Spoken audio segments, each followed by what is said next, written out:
Welcome back. This is Suma Rauji of Cakes and More, and you are watching the series Baking for Beginners.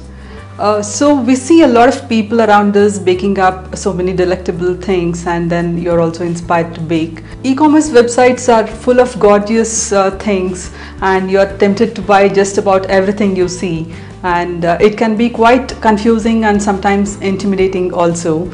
So shall we see what's really necessary and what's nice to have? The first and the most important thing, of course, would be a gadget or an oven to bake in. So you could either bake in a microwave, a convection microwave, or an oven toaster griller, or what's commonly called as an OTG here. So you could bake in either of these, or if you have a gas oven, then that would also work well. I have not used a gas oven yet, but it's supposed to be really good. So you could bake in any of these depending on your convenience and your comfort and your budget and the space you have to house a baking gadget. And if you have never used a convection microwave before, then you could watch my video how to use a convection microwave for baking. One of the very first things I would recommend you invest in is a set of weighing scales, something like this. So you could get something like this, or you could also go in for more sophisticated ones. Then we also need a set of baking cups. This is a standard US baking cup here, and you would have a 1 cup measure, half cup, 1/3 and 1/4 cup in this set. Normally you could also find different kinds of sets in the stores. These are the standard measuring spoons again. So this will have a tablespoon measure, half a tablespoon, 1 teaspoon, half teaspoon, 1/4 of a teaspoon, and even 1/8 of a teaspoon sometimes. I find this 1/8 measure really helpful. So look around and see if you could find something like this.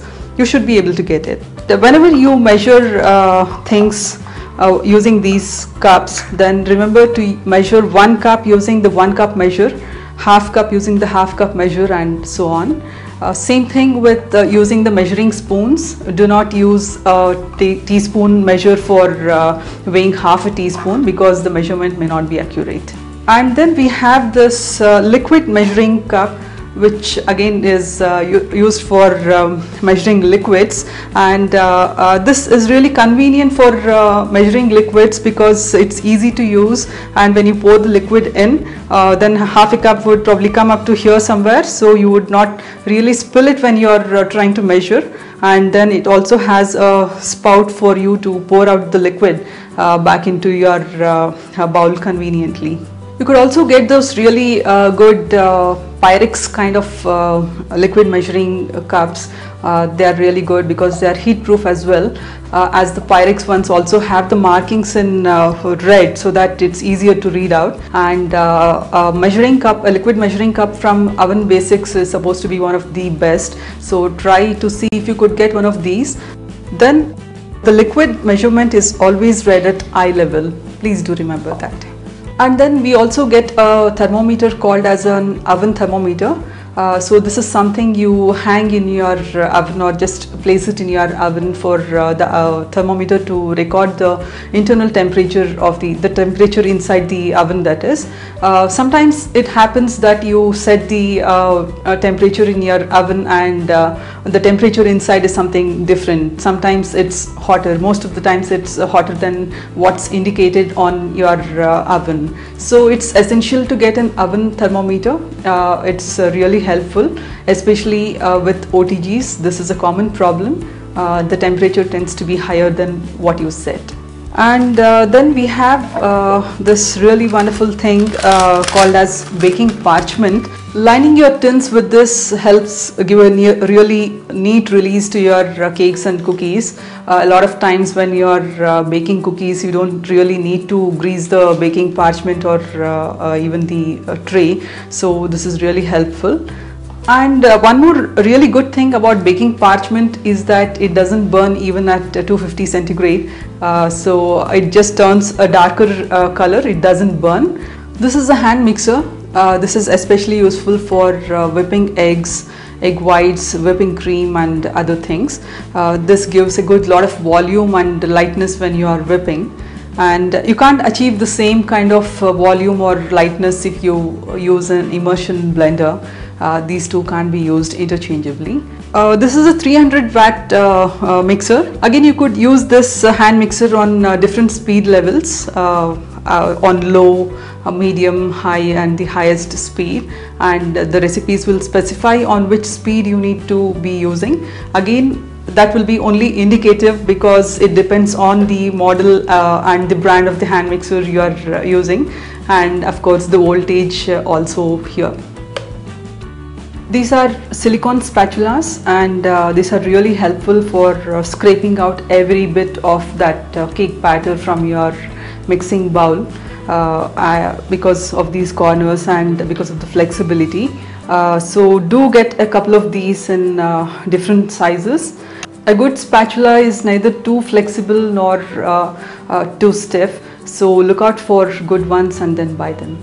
And then we have these simple things called as whisks. You would probably be using these in your kitchen already. These are normally called as egg beaters here, so you could get a couple of these as well. These are really helpful for whisking the liquid components of your muffin recipe or for your cake recipe, and you also get a very tiny size in this, something like this, which is helpful for whisking just one egg or half an egg, or probably whisking together orange juice and zest. Then this really comes in very handy. Now when you bake a cake, you remove it from the tin and then invert it on a cooling rack, something like this, and it helps cool all the layers of the cake evenly because the air also circulates from underneath the rack. This was something I could find here. You could also look out for French cooling racks, which are good for supporting even the most delicate of cakes. In case you don't find any of these, then temporarily, but only temporarily, you could use your grilling rack in the OTG. This works well, but then it's not very stable, so be careful. So you would normally be using something like this. This is a wooden skewer, and you would just insert this in the middle of the cake, and then this comes out neat, then your cake is done. And for shorter cakes and brownies, of course, normal toothpick would work. And then you also get something in metal called as a cake tester. I thought I had one around here, and that's also something you could have forever, that is because these tend to break. So if you can find one like that, then you could get that as well. This is a silicone brush, and this is very useful for giving an egg wash to your breads, and then greasing your cake pans, or maybe brushing some simple syrup on your cake, and a lot of other purposes. And this is a cookie scoop, very similar to an ice cream scoop, and here you just put this in the cookie dough, and then this has a spring action which moves this thing up and down, so that you could just scoop out the batter easily and then put it on your tray. This can also be used for making muffins. Of course, you would be using larger sized ones for that. And then we have these cookie cutters here, and these come again in different sizes and different shapes. There's lots of variety in this, and I like the simple ones, the simple round ones, or even probably rectangular or square ones will be good, but the rest of the things I got in a lot of other shapes lie unused, so I wouldn't really recommend that you go in for a lot of shapes, at least in the beginning. And look out for ones in metal rather than those you get in plastic, because it's easier for the metal to cut through the cookie dough very easily, and it will also give very neat cuts to your cookies. You also get these fluted ones. These make for very pretty cookies. And then a good pizza cutter, which is really sharp and steady.